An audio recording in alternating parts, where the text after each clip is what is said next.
রাসূলের মুসাল্লা এবং পশ্চিম দেওয়ালের মাঝের মধ্যের জায়গা ছিল একটি ছাগল পার হয়ে যাওয়ার জায়গা। যেহেতু দেশ উট দিয়ে ঘেরা, ছাগল দিয়ে ঘেরা, কাজেই প্রায় পরিমাণ উট ছাগল দিয়ে বুঝানো হয়েছে, সময় আয়াত দিয়ে বুঝানো হয়েছে যে এত আয়াত পড়া যাবে, এই কাজের জন্য এত আয়াত হতে পারে। রাসূল সাল্লাল্লাহু আলাইহি ওয়াসাল্লামের সূত্রা ছিল, সলাতের জায়গা ছিল, যখন তিনি দাঁড়িয়েছেন পশ্চিম দেওয়ালের সামনে, তখন তার মুসাল্লা এবং পশ্চিম দেওয়ালের মাঝে একটা ছাগল পার হতে পারবে এরকম একটা জায়গা ছিল। তাহলে অনুমান করা যেতে পারে 10 ইঞ্চি, 12 ইঞ্চি, 1 ফুট এরকম কাছাকাছি। অবশ্যই আবার কথা নকল করবেন না যে আব্দুর রাজ্জাক সাহেব বলেছেন 1 ফুট, আমি তা বলিনি। আমি বলছি অনুমান করা যেতে পারে একটা ছাগল পার হয়ে যাবে এইরকম। আপনার যখন সিজদা থাকবে, মাথা মাটিতে লেগে থাকবে, তখন সূত্রা এবং আপনার মাথার মধ্যে যে ফাঁকা জায়গা থাকবে একটা ছাগল পার হতে পারবে। হাদিস বুখারী মুসলিম।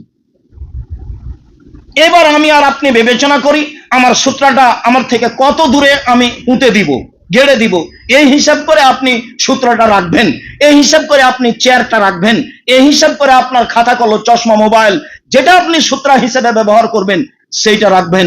সম্মানিত দ্বীনি ভাই বোন, এবার চলেন মসজিদে পিলারের ভিতরে সালাত আদায় করা যায় কি না। আনাস রাদিয়াল্লাহু তাআলা আনহু বলেন, রাআইতু কিবারা আসহাবে রাসূলিল্লাহ সাল্লাল্লাহু আলাইহি সাল্লাম ইয়াবতাদিরুনা ইলা সাওয়ারি বিল মাগরিবে। আমি দেখেছি বড় বড় সাহাবীকে মসজিদে তারা মাগরিবের সালাতে দৌড়িয়ে পিলারের দিকে যেতেন।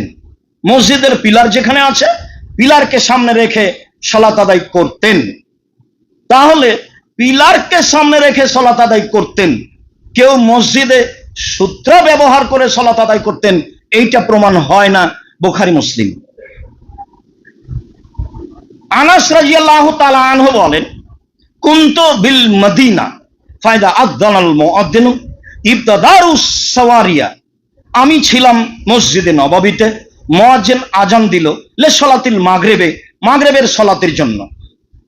আমি মসজিদে নববীতে ছিলাম, মাগরিবের সালাতের জন্য মুয়াজ্জিন আজান দিল, দেখলাম আজান হওয়ার সাথে সাথে মানুষ দৌড়িয়ে পিলারের দিকে যাচ্ছে।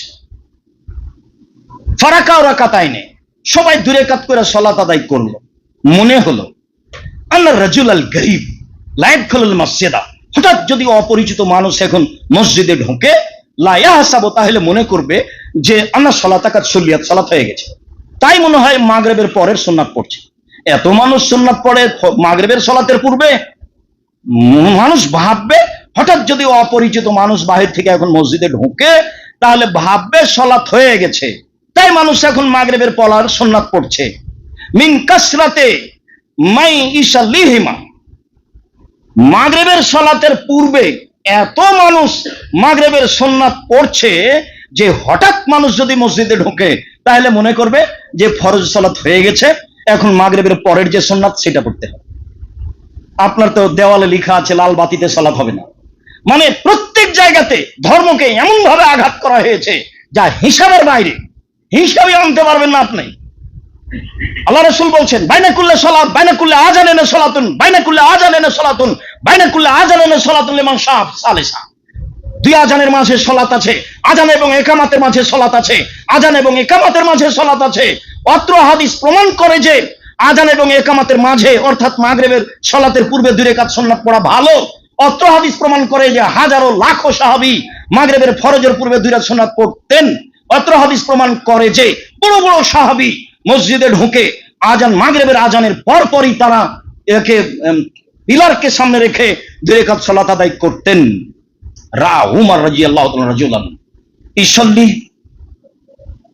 ইলা সারিয়াতিন, দেখলেন ইসাল্লি বিল মাগরিব, উমর দেখলেন একটা লোক মসজিদে মাগরিবের সুন্নাত পড়ছেন।